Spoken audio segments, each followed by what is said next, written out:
Hey Raven, it's me, Garage, your old buddy from the night shift. I'd love to catch up, but I'll cut to the chase.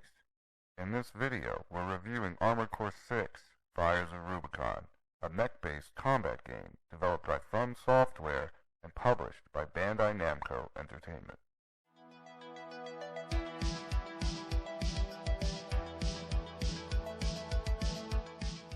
Armored Core 6 is a contentious work, to say the least, which is why I felt like it was the perfect subject for the inaugural episode of Swing Shift. Since launch, it spawned a myriad of different takes from critics and players, which range from newcomers and Souls veterans alike being filtered by the tutorial level, to long-time AC players purporting the game to be both mechanically slow and relatively easy when compared to previous entries. The fact of the matter is that your personal experience and expectations will heavily influence your reception of the game, regardless of the objective quality of things like graphics, sound, and plot. The goal of Swing Shift is to provide an objective review that tailors final scores to communicate the quality of experience you can expect to have given a particular position from which you may be approaching this title. Players take on the role of augmented human C4621, an independent mercenary illegally operating on the planet Rubicon 3 under the direct orders of their handler, Walter. The plot develops as one would expect of typical mercenary becomes unwitting hero tropes, as sorties rise in both complexity and gravity until the web of planetary warfare reaches its climax. The initial credit roll isn't the end for 621, however, as the three distinct endings can only be unlocked with, as you might infer, 3 playthroughs of the campaign. Each playthrough sprinkles in a few additional missions and new potential outcomes to a number of situations you'll have previously experienced, which incrementally expands our understanding of the plot until we reach the true ending at the completion of the 3rd playthrough.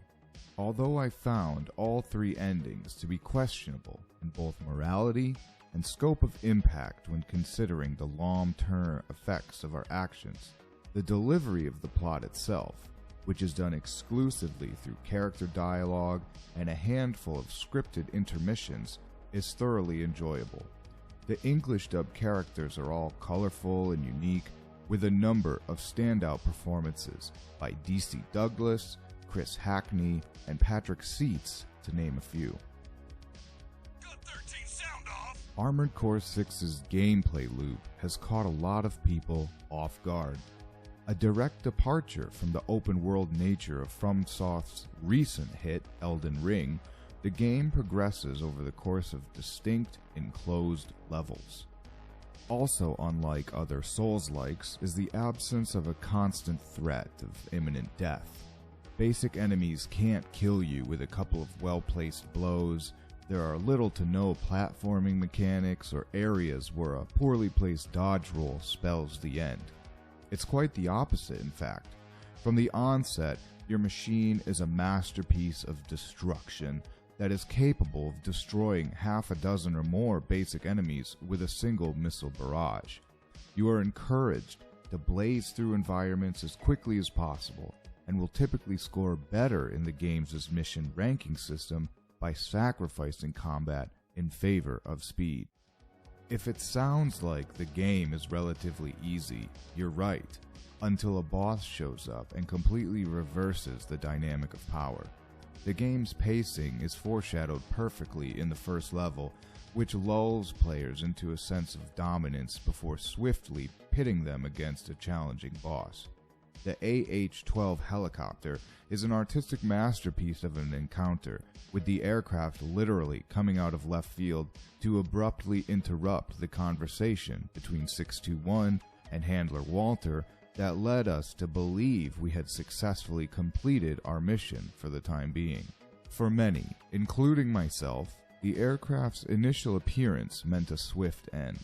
With no level up mechanic, no parts to swap out or other changes to be made that could potentially lessen the difficulty, From Software made a clear declaration with what has now been dubbed the noob filter. You aren't as safe as you thought you are, and yes, you still need to get good. Many players took to social media and Steam reviews to vocalize their displeasure with the level of difficulty and their intent to refund the game after hours of unsuccessful attempts. Admittedly, it took a handful of deaths before I was able to bring the aircraft down. Only after accomplishing this task are you bestowed with the hallowed title of Raven, the long-standing call sign of Armored Core's protagonist characters.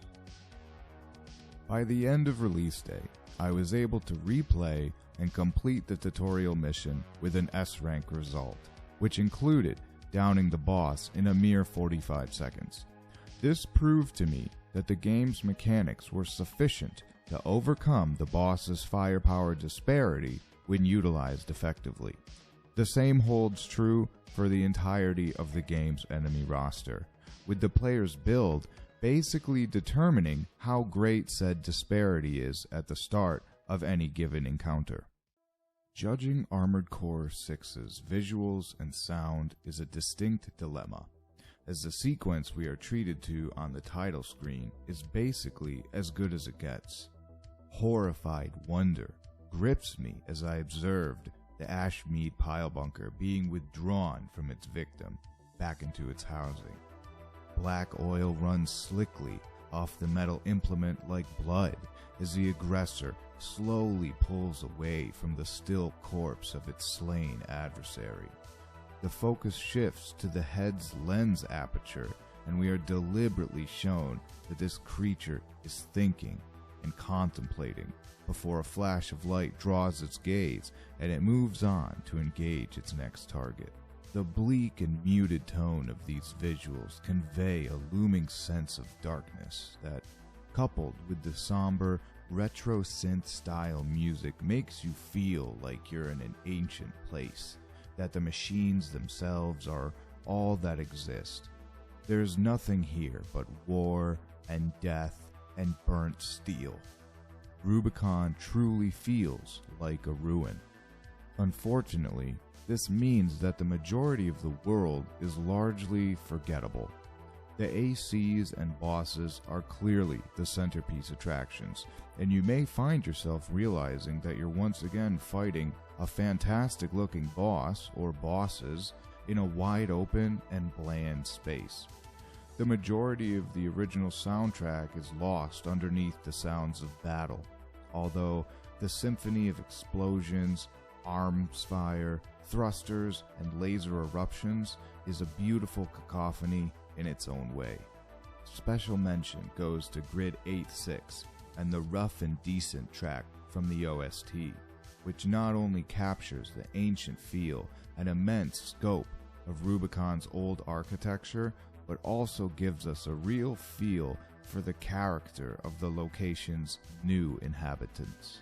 My experience with Armored Core 6 from a technical perspective has been nearly flawless. With an Intel i5 10600 CPU, RTX 3060, and 32 gigs of RAM, I've accrued just over 55 hours of playtime with high-quality graphics settings at 4K resolution. My only reportable issue are two distinct occasions when, after completing a mission, the game would freeze on a black screen and require rebooting, resulting in a loss of progress. Other players have reported progress loss of greater scope than a single mission, along with various miscellaneous performance issues. But the overall consensus appears to be that the game is well optimized and stable on PC. The entirety of my playtime was done with a PS4 controller using the default control scheme. Although the controls themselves are well thought out and responsive, a criticism arises in the fact that not all of the controls are actually listed in the menu, with some actions, such as manually reloading an arm weapon, being absent. My only difficulty with the controls is unwittingly clicking the left joystick while trying to maneuver with a sweaty thumb, thus initiating the AC's assault boost. Although this mistake typically has fatal consequences, I consider this a skill issue rather than a shortcoming in the default control layout. What I do consider to be a significant shortcoming of Armored Core 6 is the lack of any meaningful multiplayer modes. After clearing a significant portion of the campaign, players will be granted access to participate in custom lobbies from which multiplayer battles can be organized. And that's it. There are no matchmaking, no win-loss record or stat tracking of any kind. This doesn't necessarily detract from the quality of the game at all, but after seeing over half of Bandai Namco's 2-hour Armored Core Showcase runtime dedicated to PvP, I'd expected the format to have stronger support coming out of the gate. Whether my expectations were managed properly or not, I still believe that the lack of robust multiplayer support is a missed opportunity of significant proportions. The part shop and COAM or SOAM systems also irritate me, as they both serve basically no purpose other than a soft gate to your build options and providing an arbitrary number to chase. Because you can sell parts back to the shop for the same price you buy them, once you accrue enough SOAM to afford the 4 most expensive weapons in the shop, most expensive AC parts, etc., you can technically afford everything. However, the SOAM system forces you to buy parts, experiment with them, then sell them back in order to buy other parts. I understand that it helps spread the acquisition of parts and weapons out across the breadth of the campaign, but I think it could have been done in a more elegant solution, as this ultimately feels like it's just extra steps for the sake of having more menus to navigate rather than any real feeling of progression. Perhaps even more frustrating than the most difficult bosses Rubicon has to offer is the OS tune system and the overcomplication of respeccing. The tune system itself is fine, if not a bit trivial, but little inconveniences like having to remember to re-equip your armor expansion after every respec becomes irritating.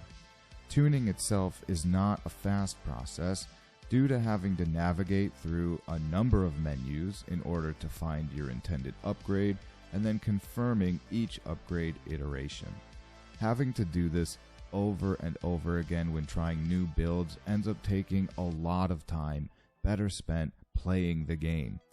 It also eats away at your SOAM balance and, perhaps most frustratingly of all, becomes completely pointless about halfway through the second playthrough as you acquire enough chips to purchase every upgrade and simply never deal with the system again.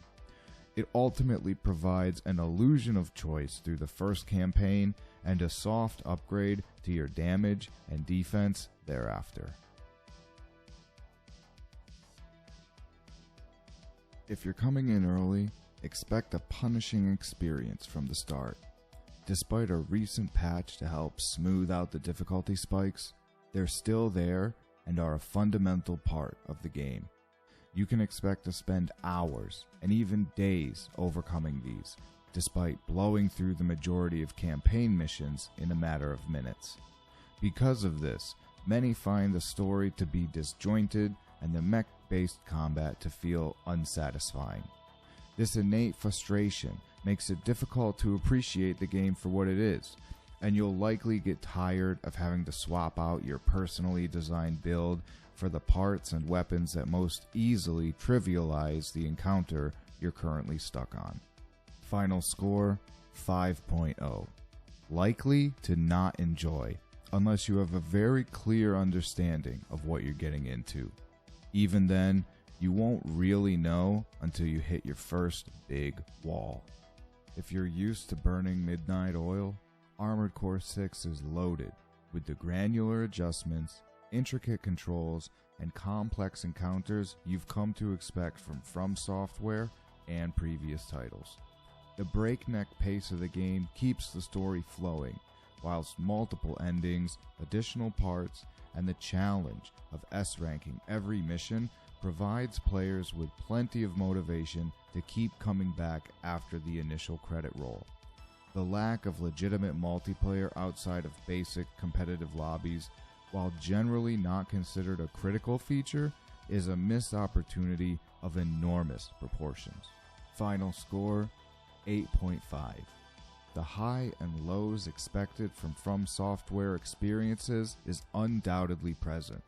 Some design choices surrounding part acquisition in particular negatively impact the pacing of the game, although the core loop is satisfying enough to keep players engaged through these less rewarding patches of the campaign. Thanks for watching this inaugural episode of Swing Shift Reviews. If you have a suggestion for a game you think would be a good fit for a Swing Shift review, leave a comment letting me know. Additionally, if you have any criticisms on the format or presentation, I'm just as interested in hearing those. Thanks again, and I'll see you in the next one. It's time. I swear I'll... Confirmed. Gunfight Iguazu down.